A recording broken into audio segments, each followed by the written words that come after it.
Bonjour à tous, bienvenue aux 5 infos du Real Madrid. Si tu es supporter du Real Madrid et que tu aimes ce contenu, n'hésite pas déjà à liker cette vidéo. Et pour ceux qui resteront jusqu'au bout de la vidéo, je finirai par un super golasso signé Arda Güler réalisé à l'entraînement. On commence tout premièrement par parler de Davide Ancelotti, le fils de Carlo Ancelotti. Comme vous le savez, il fait partie du staff technique du Real Madrid et on apprend selon Marca que Davide Ancelotti a créé un databook. Pourquoi? Pour être plus efficace sur les coups de pied arrêtés. Et si on regarde les statistiques, le Real Madrid a marqué 8 buts sur corner cette saison. Je vous le disais lors de ma précédente vidéo, l'un des points forts du Real Madrid, c'est d'être dangereux sur toutes les positions du terrain. Mis à part les attaquants qui ont marqué énormément de buts avec Jude Bellingham, le meilleur buteur de Liga, on a pu voir Fran Garcia, Carvajal, Tchouaméni, Rudiger marqué également. On a un effectif assez grand qui est bon de la tête. On a Joselu qui est très bon, Bellingham qui marque aussi de la tête. Donc c'est plusieurs aspects offensif qu'on n'avait pas forcément l'année dernière. Pour rappel, Davide Ancelotti a seulement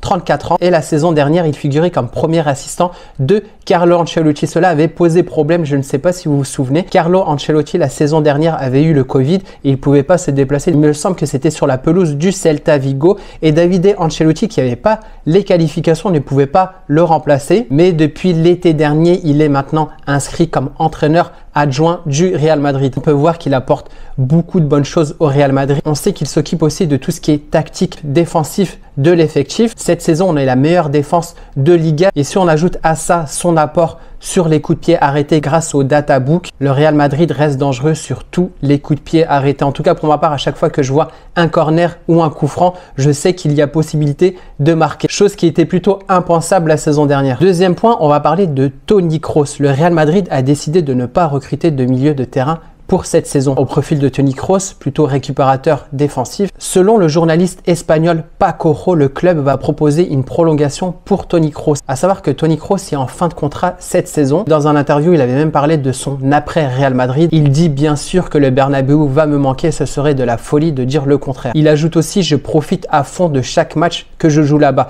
Quand vous appréciez autant ces matchs et que vous les jouez si souvent, c'est normal de penser que ça va me manquer. Je ne dis pas ça pour moi, mais en général pour le soutien du public envers l'équipe. L'énergie que les tribunes dégagent sur certains matchs qui se décident dans les dernières minutes à certains moments avec plus de 80 000 personnes. Bien sûr que ce sont des moments qui veulent me manquer. D'ailleurs, le Bernabéu qui a fait peau neuve et le Real Madrid devrait annoncer l'inauguration du stade sûrement en fin de saison ou pour le début de la saison prochaine. Donc on sait que Toni Kroos avait arrêté sa carrière internationale pour se consacrer à fond au Real Madrid. Je trouve qu'il fait une très belle saison. À chaque entrée de jeu, à chaque titularisation, il donne satisfaction. Il est même pressenti pour retrouver l'équipe d'Allemagne. On sait que Rudiger fait le forcing pour que Toni Kroos remette le maillot allemand en vue de la Coupe du Monde qui aura lieu en Allemagne. C'est sûr qu'il apportera énormément à cette équipe d'Allemagne. N'hésitez pas à me dire en commentaire, est-ce que vous pensez que le Real Madrid ne devrait pas renouveler Toni Kroos et laisser, on va dire, la place aux jeunes comme Tchouaméni, Camavinga, Valverde, ou pensez-vous qu'il est nécessaire d'ajouter encore une saison à Toni Kroos? Pour ma part, j'ai encore envie de voir Toni Kroos porter le maillot du Real Madrid. Il fait vraiment du bien. On n'est pas à l'abri aussi de certaines blessures de nos joueurs. Donc pour moi, ça sera un grand oui pour le renouvellement de Toni Kroos. Troisième point, on reste toujours sur tout ce qui est renouvellement de contrat. Et là, on va parler de Dani Carvajal. Le contrat de Dani Carvajal, contrairement à celui de Toni Kroos, prend fin en 2025. Mais au vu des performances actuelles de l'arrière droit, le Real Madrid souhaiterait le récompenser et lui offrir une prolongation jusqu'en 2026. Donc comme je vous le disais, Dani Carvajal est en train de réaliser une saison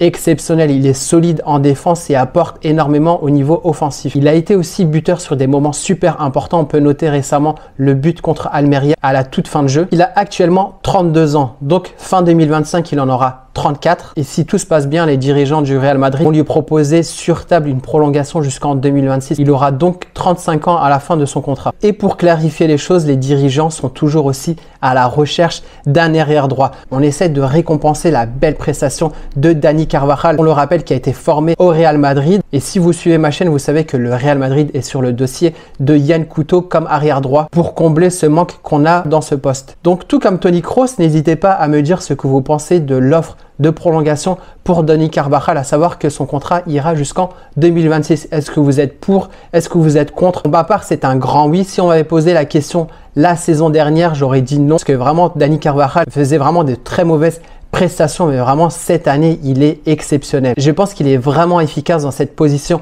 en 4-4-2 où on voit nos latéraux souvent monter très haut. C'est aussi le cas de Fran Garcia ou Mendy en arrière gauche. On voit aussi qu'ils sont super importants sur cette formation tactique faite par Carlo Ancelotti. L'offre de prolongation sera proposée dans quelques semaines à Dani Carvajal. Quatrième point, on prend des nouvelles de nos blessés. C'est notamment le cas de Eder Militao en compagnie de sa fille où il dit que c'est la raison de sa vie. Eder Militao a été prolongé récemment par le Real Madrid jusqu'en 2028 et qu'il est pressenti pour revenir sur les terrains fin février ou début mars. Donc on peut supposer qu'il sera prêt pour le match retour contre Leipzig avec le Real Madrid. Pour sa part, Thibaut Courtois a l'air de bien revenir après son opération au genou. Comme on peut le voir sur cette image, je vous avais déjà dit qu'il était en train de s'entraîner avec le ballon et là on le voit vraiment agile en mouvement avec le ballon. Je ne sais pas s'il sera prêt pour cette fin de saison. Quand j'aurai des nouvelles concernant ce sujet, je vous les partagerai. Ça fait plaisir de revoir Thibaut Courtois en pleine forme. Et comme je vous le disais en début de vidéo, on finit ce 5 infos par des images de l'entraînement du Real Madrid. Le Real Madrid se déplacera sur le terrain